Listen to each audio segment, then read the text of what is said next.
Happy May, you guys. I hope everyone's been outside enjoying this nice weather, getting some sunshine, getting your hands in the dirt.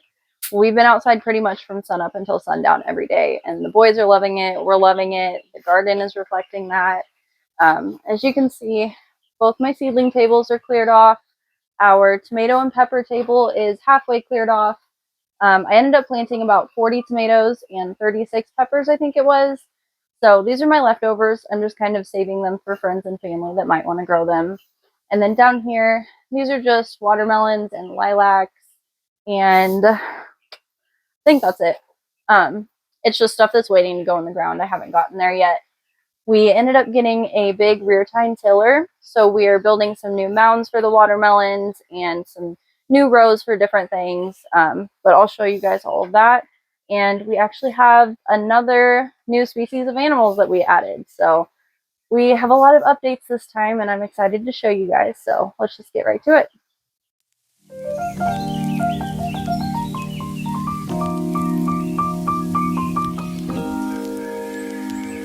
Caleb just got done fixing up the lean-to behind us. A storm a couple months ago blew the roof off, and the new animals that we got today needed a shelter, so he fixed it. I'm going to have Caleb tell you a little bit about what we got and why we got them. So we got some hairy sheep, some Dorper and Katahdin. I don't know, I have trouble saying those. Dorper and Katahdin. Dorper and Katahdin. So they're hairy sheep. They don't have wool. Well, they got a little bit of wool, but it'll fall off. And you can collect it, maybe use it as insulation for your house or, whatever. But they grow up pretty fast and they're good meat sheep. We got so many animals, I can't keep them track. meat bird, meat whatever. Yeah, so let's go show you. They're still a little bit skittish. They were out with a lot of sheep, so they're pretty skittish by nature. But if you come up nice, sometimes they'll let you pet them. Oh, he's the littlest one. We've got 4 females, and this black one in the middle is a male. So we hope to breed them. They're super cute. Caleb decided to sell his lawnmower, so meet our new lawnmowers. They'll mow the lawn and fertilize as they go. I really wanted to get some cows, so we ended up getting some that look like cows. Little update on the piggies. They're doing really good, getting really big. That's Beulah, Marigold, Forrest. He loves Cooper. And their little duck friend is always with them. And they also have a chicken now. Just a little bit of a motley crew over here. But they used to have a lot of ticks, and ever since the duck and the chicken have come in, their ticks are a lot less. I haven't really seen any on them, honestly. So they're working really well. So it started raining on us pretty good, so I came out here to get under this. It's an old hoop house that it never had the plastic or anything on it since we moved here. So we just threw a tarp up over just like a little section of it. And then we have this table where I brought all my plants out to harden them off, and just kind of a workbench where we keep all of our plants that are going in, tools, seeds, everything that we need to keep track of. And then we have our tiller, lawnmower, that kind of stuff over here. We have some lumber that we're actually going to be putting over this to make it a goat shelter, because whenever we're done growing things in the garden, we bring the goats in, and now we'll be bringing the sheep and the pigs in here too, just to kind of clean it up and to fertilize for next year. So I'm going to show you guys what we planted and how everything's looking. Here, whenever you first walk through the gate, we've got some peas growing on either side of the walkway. They're starting to get bushy and trellis up that arch trellis that we have there, so that should be really pretty. I also there were some peas that didn't come up, so over here in the middle, I put a couple of jelly melon. They're actually a type of cucumber, but they're yellow and spiky on the outside and like a green jello on the inside. So that should be interesting if it fruits. We've got some hollyhocks on the end. On this side, I just planted some butternut squash. I think there's probably about 12 plants there. And then all along this fence line, I have probably about 200 feet of corn planted in blocks. There's a few different varieties of corn, and then between those is, I think, 5 or 6 different varieties of pumpkin. And then my plan is for the pumpkins to kind of trellis out this way, and then there's beans planted all just throughout here. And then we have our elderberry row, it's all overgrown. We have a sweet pepper bed. We planted some salvia between that with dill just kind of sprinkled in around it. We have some lavender, mysterium. That is stevia, more lavender, and some petunias around those sides. And then I'm keeping my lemongrass in that. I'm just not sure where to put it as a more permanent solution for right now. And then over here is one of our watermelon mounds. This is pretty much all sugar baby watermelon. And then there's hollyhock in the middle of each of these with coxcomb just kind of around it. That's to help bring in the pollinators. Watermelon tends to need a little bit extra.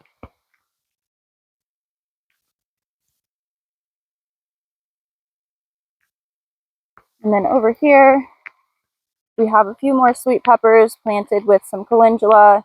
And then these are some trellises my grandma got me. I've got some balloon flower growing on that with some begonias and celery in front of it. Over here, the second row is kind of hard to see, but it's right there.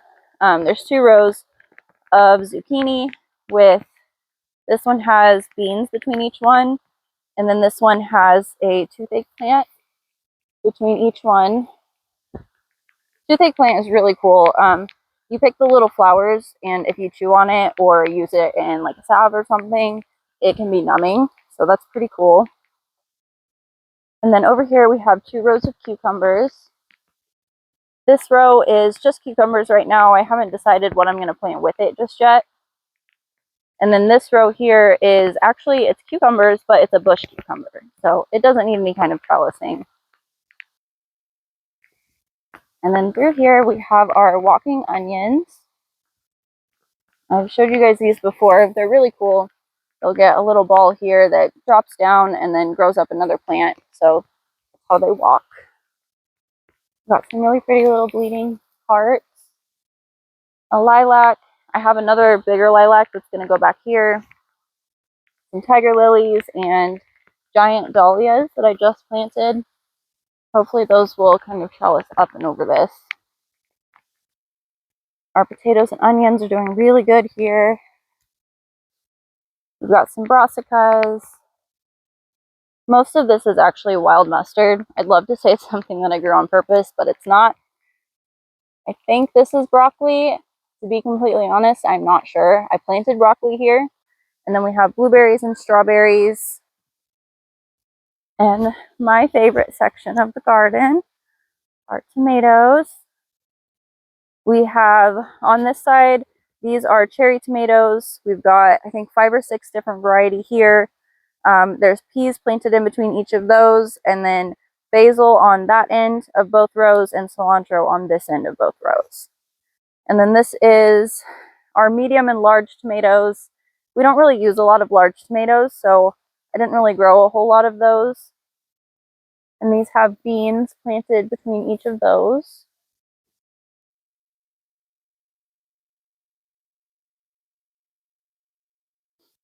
Now in this bed we have okra.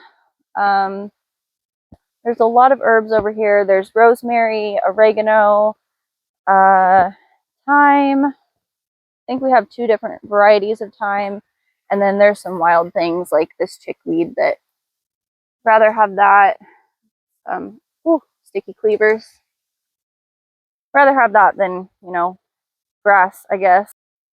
And over here on the outside of our little makeshift shed, we have some loofah that I planted. In theory, it's going to grow up and over this and kind of make us a makeshift roof until we get the wood put on there. And then I planted some sunflowers in between, just kind of as a filler. We've got our asparagus. There's some strawberries in there, raspberries. Dandelions. There's some massive dandelion in there. This is something we actually pulled off this morning. It took us probably about an hour, but we got it in before the rain started. But this is 360 feet total of potatoes, and there's onions going to be in between each of those, and then clover just kind of sprinkled over it as a ground cover.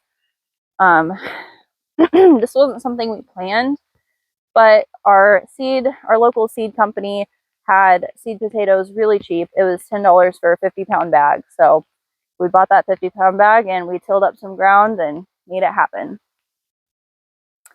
Over here's our orchard. I hope you guys can hear me okay through this rain. It's starting to rain kind of hard. We've got some apple trees. Oh, this is another pepper bed. Let's see, this is Flavor Burst. So another sweet. There's all kinds of stuff in there. We've got clover, salvia, see what else. Oh, some onions. We like a good companion. There's some cilantro over there growing from last year. We've got our mulberry trees. This is our little outside shower that we built last year. We just drag a hose over here and nothing fancy, but I planted a bunch of sunflowers around that too. So hopefully that comes up. I think that would be really pretty.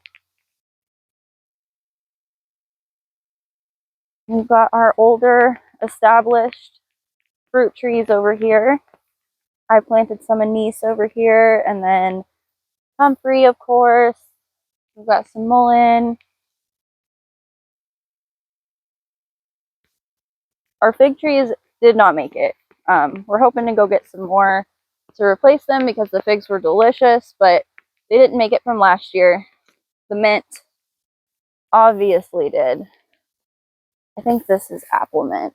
Kind of took over. We had like 5 different types of mint and a couple different types of sage over here, but looks like it's mostly one type of mint now.